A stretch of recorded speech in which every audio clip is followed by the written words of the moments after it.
bonus video, let's go. What's going on, guys? Welcome back. Happy Saturday, bonus video day. So today's video, and don't worry, tomorrow's video, regularly scheduled programming, full out GTR build video, a lot of work got done. And I know you guys are gonna love tomorrow's video, so stay tuned for that at 12 p.m. Eastern. Today, however, we're diving back a little bit further. This is stuff that I never actually properly filmed or released to you guys, so you never really seen it. There may have been some clips here and there, but this is just going back in time a little bit. I'm just walking you guys through all of the progress that was made. So really cool voiceover layout on this one. I know you guys are gonna enjoy it. Just a little extra content for you guys to enjoy on top of our weekly GTR build restoration content. So hopefully you guys enjoy it. If you do, leave a like.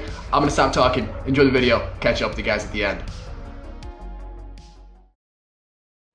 So first thing I tackled on the GTR after putting it on the rotisserie was the right side frame rail.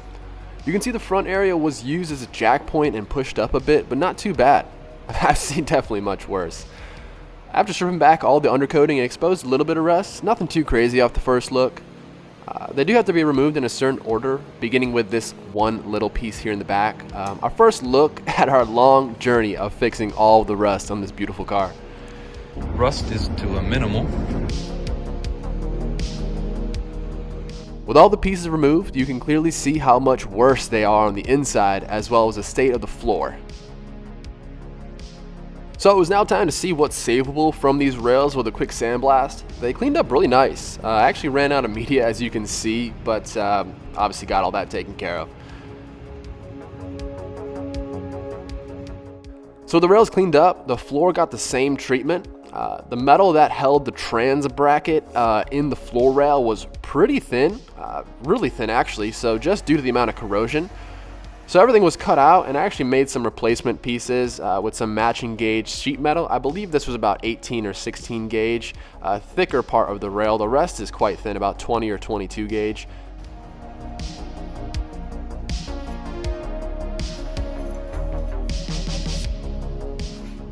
A quick comparison shows you just how tired the original metal was.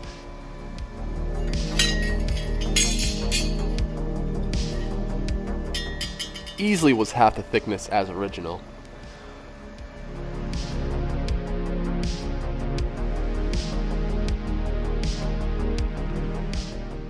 So I finished up all the welds on the outside, but left what I could on the inside for extra strength, and some copper weld through primer, and it could all go back together.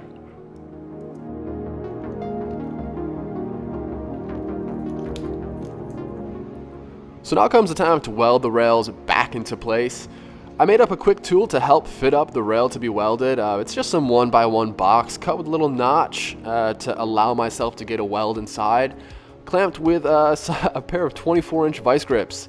On the bottom I just have a little copper plug just to kind of prevent the weld to sticking to the vice grip, and it also adds as a pretty decent heat sink, so it worked out pretty well. The first piece welded back in its original spot. I then get the trans bracket bolted in its place with the rail bolted to it, just to make sure that everything lines up as it should. But we also have our original spot weld drill marks to help aid our positioning, but never hurts to get that cross member in place for some reassurance. A bit of welding and grinding, and it looks brand new again. So before installing the front part of the rail, there was some work that needed to be done prior.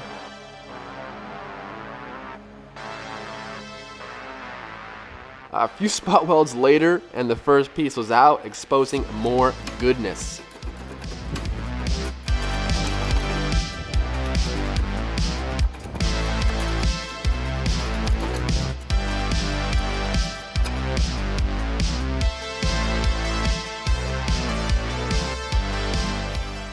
Some bad quality repairs on the outer chassis leg skin needed to be addressed, so all that was removed.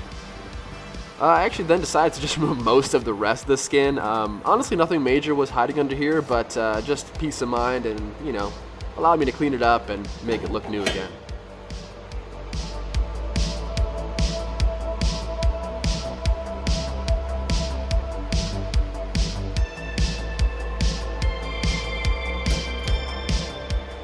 Some metal conditioner and some copper weld through got everything sealed up, and you can see a portion of the support rail was chopped out. That does get repaired, although I don't have any pictures of it. Unfortunately, I don't have much content of this portion of the build, as you know, I was just kind of getting my feet wet with getting everything started. Now I'm able to start assembling everything back together. I actually ended up making new panels for the rear section since the originals were pretty toast. Here's the new pieces shaped up and in their place. I actually then just welded the two together since it was just kind of easier to make them separately. And you can now see the fill-in that I made on that support rail through the spot weld holes of our new panel. So that obviously all got taken care of and we're good to go there. So with that all sorted, I can now weld in the front part of the rail. Rust cleaned and treated, although the area of the floor will get removed since there's some rust hiding, as you can probably see. One step at a time, you know. You remember how bent up this part was when we started? It actually came out pretty good after some hammering.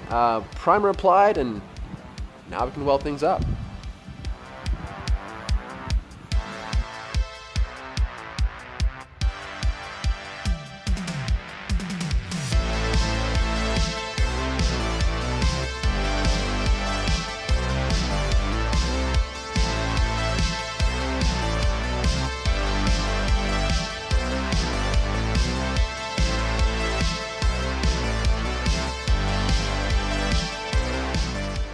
So with the rail done for now, moving back into the wheel wells as there's quite a bit of work to do. Cut out a little, then to even expose more, so you guessed it, more cutting.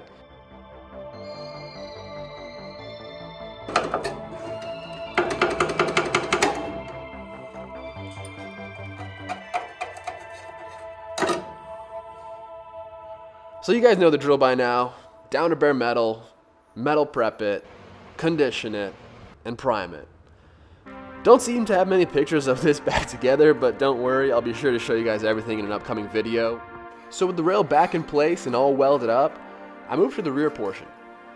Starting off by taking a look at the front mounting stud of the rear subframe, or I should say what's left of it at least. With that removed and out the way, yes, measurements were made, no need to worry there.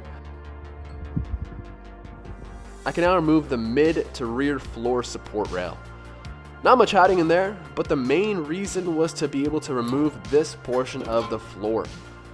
Can't say I expected any less than what I found in here.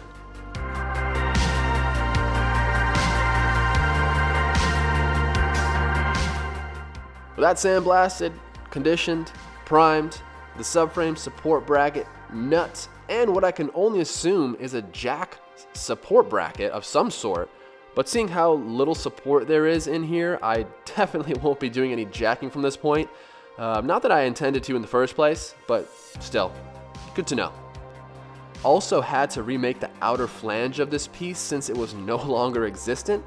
You can actually see it's not present here going back to this picture, but it is at the top of this photo. Next, this rear pocket of the floor was pretty toast and half missing, so went through all the steps, as you guys know, to clean it up. Had to rebuild the multiple layers one by one. Was a little bit fiddly, but I think it came out pretty sweet.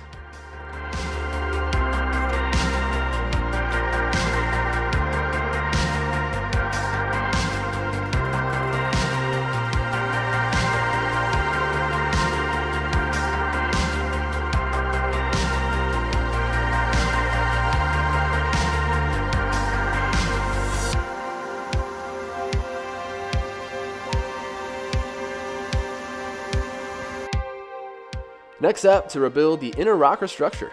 Here's a good look at what I had to work with. Again, I just want to mention, nothing you guys are seeing here is a final product. Most of the stuff is still in process, but at least here's a look of the rest coming together, all tied in and recreated just how it came from factory. I'm now in the front area of the rear wheelhouse, and more has to get cut out, believe it or not. With that piece out the way, I then made up a replacement piece for the floor that was really weak. A really tricky piece to make just with all the bends, but actually fit up perfect first try.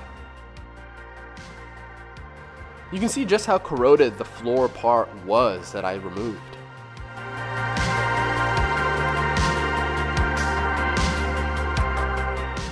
With the new piece tacked in place, more floor needed to be removed. Surprise, surprise. Although it is pretty pitted, it actually cleaned up well and had the full strength there. It was not, you know, thinned out or anything to that extent. So I was able to just clean it up and weld it back in. With that weird floor piece all welded in, I then actually whipped up a new pizza slice to replace what was cut out. I actually doubled up on the tie-in spot welds to the floor because, well, honestly, why not? From original, they only had about 3 of them.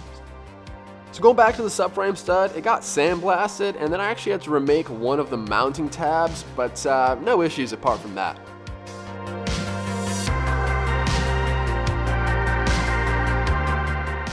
So now just taking a peek at that mid to rear floor rail piece, you can see it's nothing too crazy on the inside, but you know, nice to know that we're cleaning everything up, taking it apart, and you know, basically just preparing it for another many years of rust-free life.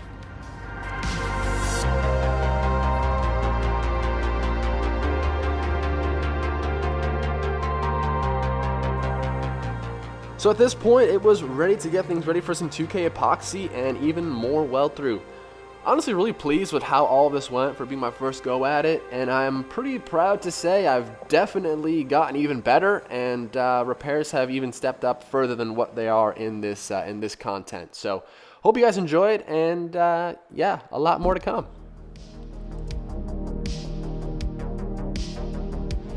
Alright, so that was like my first taste with the whole GTR restoration work. It went pretty well. I'm pretty happy with how things have gone, and honestly, I have progressed a lot further, even more, I feel like, with my talents since that point, and I'm just all new to this. I'm just kind of learning as I go, but you guys are going to see with the content to come that I think we're doing all right over here. So I'm really happy with how it's coming along. I hope you guys are too.